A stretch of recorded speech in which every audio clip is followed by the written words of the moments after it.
Good morning friends, कैसे हैं आप सब। उम्मीद करते हैं सभी लोग अच्छे होंगे। और आज हम लोग शुरू करने वाले हैं अपना सिंटैक्स लेसन 2। आज हम लोग लेसन 2 शुरू करने वाले हैं क्या चीज़ का, सिंटैक्स का। फर्स्ट वीडियो में हम लोगों ने पढ़ा था कि कुछ ऐसे काउंटेबल नाउन होते हैं जिनके पहले हम लोग आर्टिकल का यूज करते हैं। क्लियर।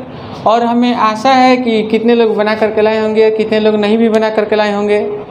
बट आज हम लोग लेसन नंबर 2 देखते हैं कि इसमें कुछ अलग अलग प्रकार के हम लोग देखेंगे कि क्या क्या इसमें कुछ क्वेश्चंस पूछे जाते हैं और क्या क्या क्वेश्चन नहीं पूछे जाते हैं। इसका वेटेज देखिए, थोड़ा सा हम ये बता देंगे कि आने वाला जो भी एग्ज़ाम्स है उसमें इसका वेटेज होने ही वाला है। क्यों?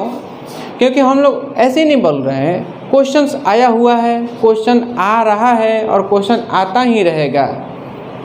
देखिए, जैसे इधर उधर की ज़्यादा बातें न करते हुए हम लोग शुरू करते हैं और देखते हैं कि मान लीजिए कि सब्जेक्ट के स्थान पर कोई एक विषय का नाम लिखा है। जैसे अभी हम लोग कौन सा विषय पढ़ रहे हैं, इंग्लिश पढ़ रहे हैं। तो लाइक इसी को ले लेते हैं कि इंग्लिश अगर हम लोग पढ़ रहे हैं तो यहाँ पर देखिए इंग्लिश।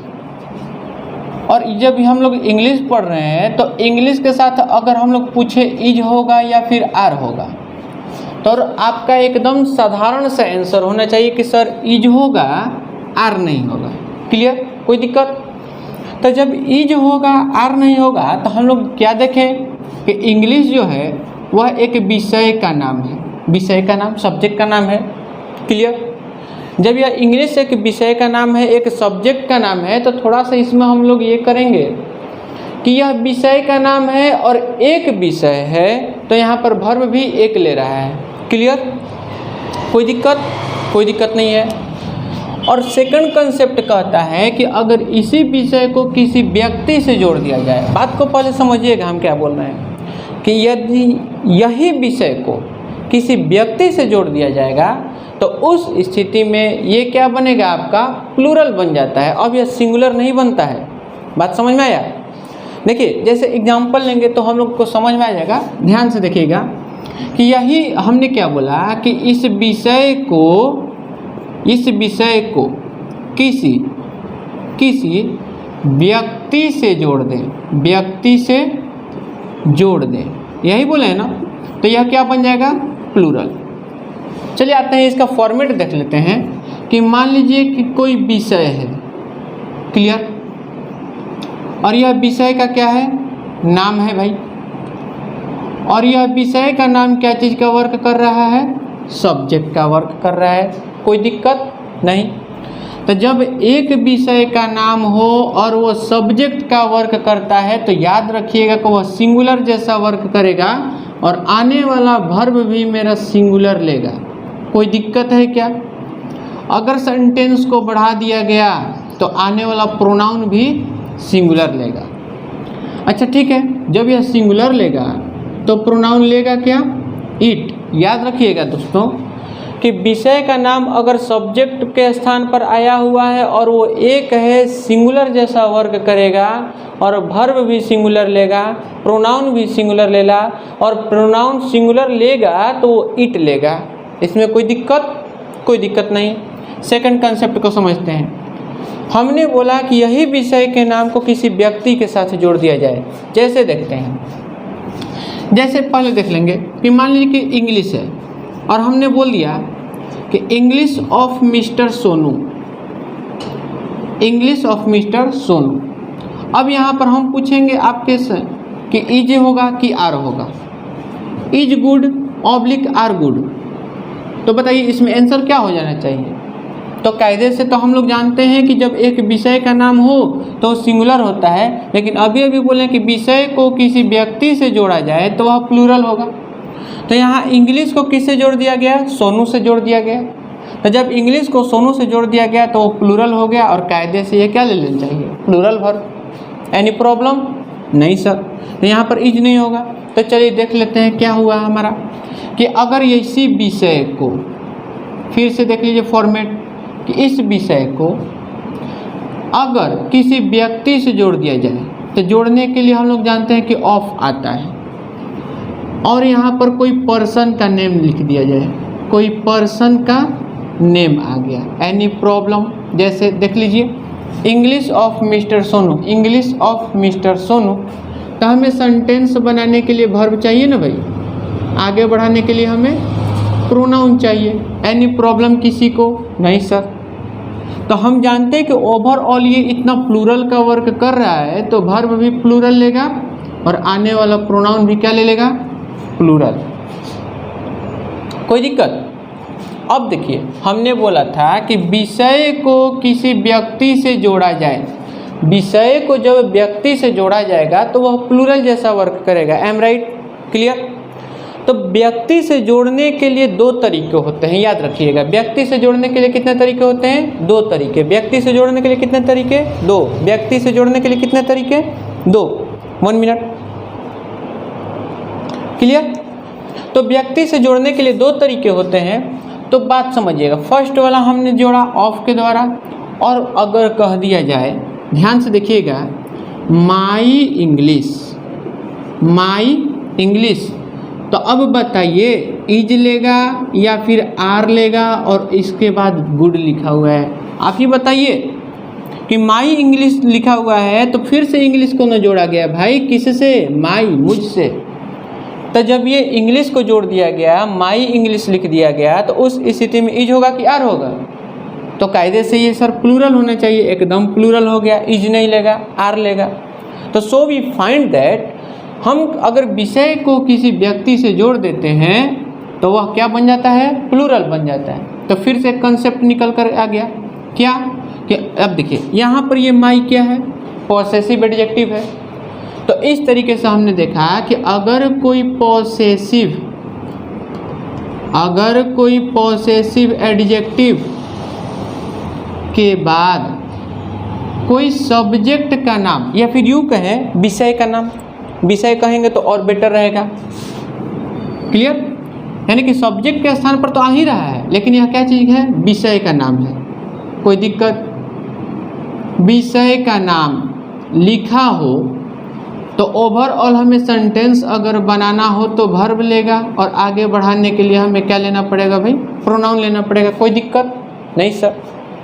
तो विषय का नाम जब आ गया और उसके पहले कोई पोसेसिव एडजेक्टिव लिखा हुआ है, पोसेसिव एडजेक्टिव क्या मालूम है ना आपको? माई हो गया, आवर हो गया, हिज हर हो गया, हर हो गया, देयर THEIR देयर हो गया, योर हो गया, ये सारे के सारे पोसेसिव एडजेक्टिव होते हैं। और इसके बाद कोई विषय का नाम होगा तो वर्ब भी प्लूरल हो जाएगा, प्रोनाउन भी प्लूरल हो जाएगा। Any problem? नहीं सर, कोई प्रॉब्लम नहीं। एक एग्जाम्पल देख लें क्या? देखते हैं एक एक एग्जाम्पल दोनों का, मात्र एक एग्जाम्पल, हमें नहीं 50 एग्जाम्पल चाहिए, हमें एक एग्जाम्पल पर ही अपना सारा का सारा कॉन्सेप्ट क्लियर होगा। तो देखिए एक एग्जाम्पल देखते हैं, जैसे mister Mukesh as well as his friends says physics of Mr. Desai is very perfect। यहाँ पर दोस्तों नो एरर लिखा हुआ है, एज वेल एज के बाद, सेज के बाद और नो एरर के पहले। क्वेश्चन ये रहा। एक और क्वेश्चन हम लोग देख लेते हैं। क्वेश्चन नंबर 2 कह दिया, लिख लीजिए, मैथमेटिक्स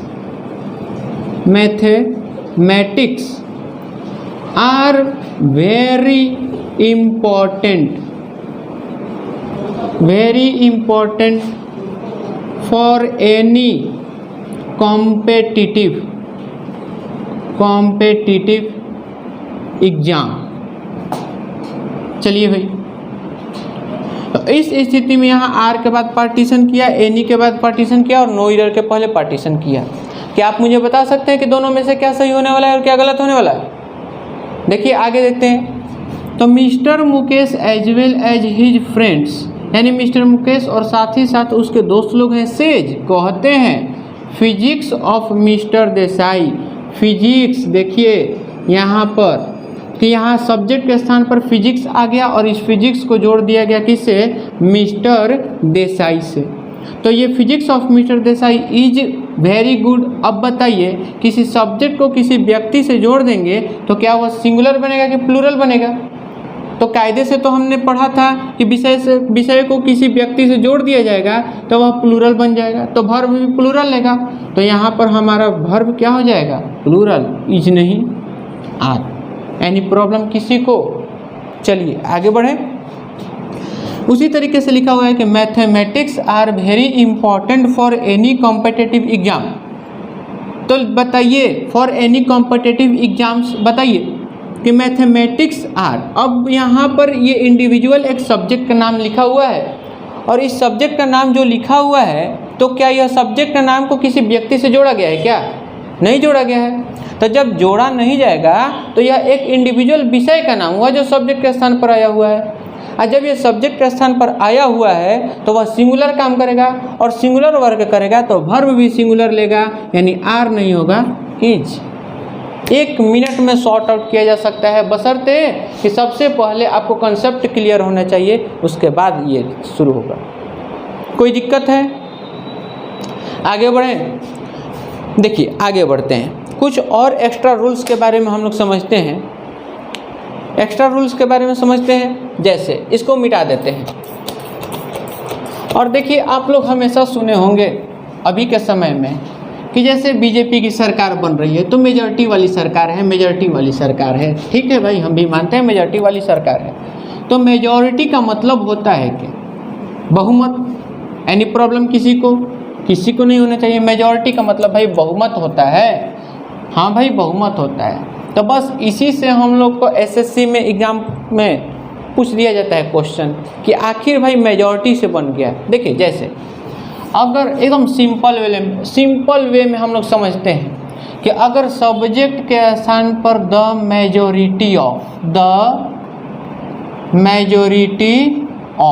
इतना, और इसी का एक ऑपोजिट वर्ड आता है द माइनॉरिटी ऑफ। याद रखिएगा फ्रेंड्स, एक होता है द मेजॉरिटी ऑफ और एक होता है द माइनॉरिटी ऑफ। मेजॉरिटी बहुमत, माइनॉरिटी अल्पमत। जिसमें बहुत सारे होंगे उसमें मेजॉरिटी और जिसमें कम होंगे उसमें माइनॉरिटी। Any problem?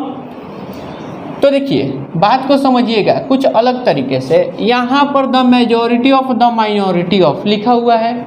सबसे पहले हम लोग ये सीखेंगे कि ऑफ, जब जब ऑफ आएगा और वह सिलेक्शन का काम करेगा। याद रखिएगा जब जब ऑफ आएगा और वो सिलेक्शन का काम करेगा तो अपने बाद हमेशा ही आने वाला काउंटेबल नाउन प्लूरल लेगा। अपने बाद आने वाला काउंटेबल नाउन कैसा लेगा? प्लूरल। याद रखिएगा क्यों? देखिए हमने कहा कि ऑफ सिलेक्शन का काम करता है। थोड़ा सा दिमाग से सोचिएगा, सिलेक्शन होता है कहाँ से? बहुतों में से कि एक में से? तो बहुतों में से। तो जब जब सिलेक्शन बहुतों में से होगा यानी कि यहाँ पर बहुत सारे होंगे तभी तो इसमें से सिलेक्शन करेगा। यहाँ पर बहुत सारे हो गए और इसमें से सिलेक्शन किया तो यानी कि यहाँ पर बहुत सारे होंगे। हमने बोला बहुत, तब बहुत यानी कि काउंटेबल हो सकता है तभी तो यहाँ पर आने वाला कोई भी नाउन जो होगा वो क्या होगा? काउंटेबल होगा। अब हमने बोला ये बहुत सारे होंगे तो ये काउंटेबल नाउन कैसे होंगे? प्लूरल होंगे। एनी प्रॉब्लम किसी को? और जब ये काउंटेबल नाउन प्लूरल हो गए और इसमें से चुन करके निकले, क्या निकले हैं? मेजॉरिटी। हमने आपको शुरू में ही बताया कि मेजॉरिटी का मतलब होता है बहुमत। बहुमत मीन्स एक नहीं एक से अधिक। तो जब एक से अधिक हो गया तो सब्जेक्ट मेरा सिंगुलर बना कि प्लूरल। हाँ भाई सब्जेक्ट हमारा प्लूरल बन गया। और जब इस स्थिति में यह प्लूरल बन गया तो हम जानते हैं सेंटेंस बनाने के लिए वर्ब चाहिए, आगे बढ़ाने के लिए प्रोनाउन चाहिए। तो जैसे ही सेंटेंस मेरा प्लूरल बन गया ये वाला तो वर्ब भी प्लूरल ले लेगा और प्रोनाउन भी क्या ले लेगा? प्लूरल। एनी प्रॉब्लम किसी को? कोई बात नहीं। आगे बढ़ते हैं। अब द माइनॉरिटी लिखा है तो माइनॉरिटी ऑफ के बाद भी वही काम होता है, फिर से ऑफ आएगा और वहाँ पर सिलेक्शन करेगा। तो यहाँ पर हम आपको नहीं बताएंगे क्योंकि काउंटेबल नाउन आने वाला सब का सब प्लूरल हो जाएगा। कोई दिक्कत नहीं है। आगे बढ़ते हैं। और जैसे ही काउंटेबल नाउन प्लूरल हो गया, इसमें से निकला तो माइनॉरिटी निकला। माइनॉरिटी का मतलब होता है अल्पमत। अल्पमत ना कि एक, अल्पमत। मत कितना है? अल्प है, कम है, लेकिन एक नहीं है, एक से ज़्यादा है। और जैसे ही एक से कोई चीज़ ज़्यादा हो जाता है तो वह प्लूरल बनता है। और so we can find that if subject is सब plural then verb will be also plural and after that pronoun will be plural। any problem है किसी को प्रॉब्लम नहीं होना चाहिए। कोई दिक्कत नहीं है। आते हैं एग्जाम्पल के तरफ और एकदम क्लैरिटी के साथ। एग्जाम्पल देखते हैं। लिखा हुआ है the majority of people, the majority of people says about the pickpocket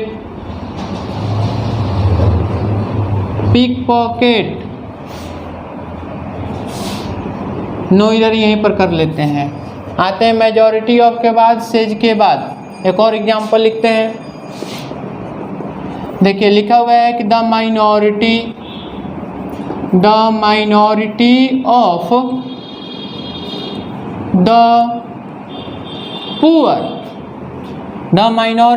the poor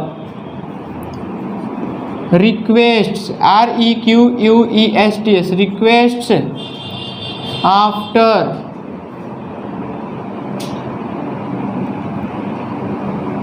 sorry यहाँ पर बिफोर लिख देते हैं। Before the rich for helping in this pandemic। हाँ भाई, आते हैं इसका पार्टीशन करते हैं। पुअर के बाद, रिच के बाद और नो ईयर के पहले। बताइए क्या दिक्कत होने वाला है? कुछ प्रॉब्लम दिखाई दे रहा है? लिखा हुआ है कि द मेजॉरिटी ऑफ, मेजॉरिटी यहाँ सब्जेक्ट का काम किया, कोई दिक्कत नहीं सर। सब्जेक्ट का काम किया तो ऑफ के बाद पीपल प्लूरल होना चाहिए। क्या पीपल्स करेंगे? कभी नहीं। हमने आपको बताया है कि पीपल कैसा काम करेगा भाई? Singular, sorry, always be plural. तो इसमें कोई छेड़खानी नहीं करेंगे, बट वर्ब क्या होगा? प्लूरल होगा। और जैसे ही वर्ब प्लूरल लेगा तो क्या ये सेज होगा? नहीं होगा। तो क्या करेंगे? से। हमने आपको बताया है कि किसी भी वर्ब का जो शुरुआती V1 होता है, यानी कि जन्म होता है, वो हमेशा प्लूरल होता है। और यकीन ना है, जाकर के फर्स्ट वीडियो में देखिए, उसमें हमने बताया है कि वर्ब कोई भी हो उसका शुरुआत हमेशा प्लूरल में होता है। तो इसलिए वर्ब जब प्लूरल लेगा तो यहाँ पर सेज नहीं से। About the pickpocket any problem. आगे बढ़ते हैं भाई। The minority of the poor request before the rich for helping in this pandemic. Pandemic means महामारी। इस पैंडेमिक में गरीब लोग जो हैं वो अमीर लोगों के आगे क्या करते हैं? रिक्वेस्ट करते हैं। क्या चीज़ के लिए भाई? हेल्पिंग, मदद के लिए। दिक्कत क्या है? आगे बढ़ते हैं। द पुअर हम लोग जानते हैं कम्युनिटी को बताया, और community will be always plural. उसमें से प्लूरल निकला तो वर्ब प्लूरल होना चाहिए ना।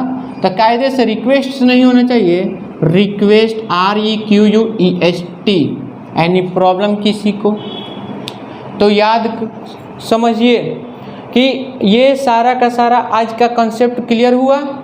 और शेष जो भी कंसेप्ट है हम लोग मिलेंगे अगले वीडियो में लेकर के। और बहुत सारे कंसेप्ट ऐसे हैं जो बार बार SSC में पूछे जाते हैं, तो उसको हम लोग धीरे धीरे सॉर्ट आउट करते चलेंगे। तो आज के लिए इतना ही। और एक बहुत ही महत्वपूर्ण सूचना हम बता दें आप लोगों को कि बहुत ही जल्द हम आप लोग के सामने इडियम का एक अलग टेक्निकल रूप में वीडियो लेकर के आएंगे, जो 100% आप लोगों को देखते देखते याद होगा। ये मेरा चैलेंज रहा। क्लियर? तो आज के लिए इतना ही। थैंक्स, धन्यवाद।